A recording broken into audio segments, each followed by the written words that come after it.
J'ai l'impression que c'est un peu compliqué de vendre la méditation entre guillemets, c'est-à-dire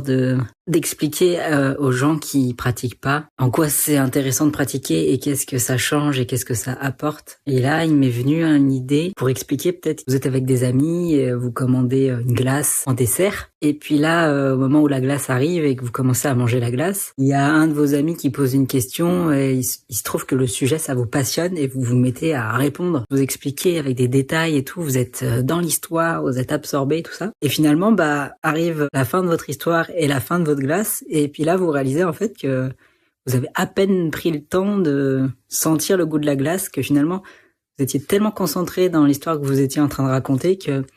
vous avez pas trop fait attention à ce que vous étiez en train de manger. Et peut-être que la glace, elle était excellente et que dans un autre contexte, par exemple, si vous aviez eu très faim et que vous avez servi cette même glace sans avoir mangé depuis 24 heures, la première cuillère de glace,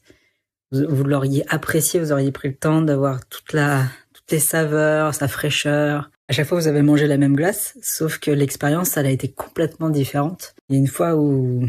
vous avez même pas pris conscience que vous la mangez et une fois où vous étiez concentré que là-dessus et c'était incroyable et c'était presque une extase. Et en fait, où je veux en venir avec cette histoire de glace, c'est qu'en fait, la méditation, dans mon expérience en tout cas, ça permet cette acuité-là, ça permet comme d'affûter la lame de l'attention. Et c'est comme si d'un seul coup, on apprenait à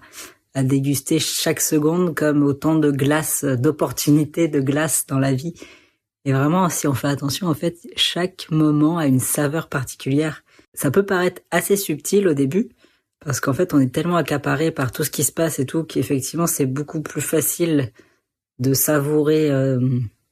l'extérieur, on va dire, de savourer vraiment ce qui fait beaucoup de bruit vis-à-vis de nos sens, la musique, les images, tout ce qui va accaparer nos sens. Et au final, quand on réaffûte cette capacité d'attention, même des moments très simples, ils vont pouvoir être appréciés et ils vont pouvoir être... il peut y avoir en fait beaucoup d'extase et de saveur dans vraiment des trucs tout bêtes, tout simples. Donc voilà, peut-être que c'est un exemple qui vend mieux la méditation que de dire oui, tu t'assois,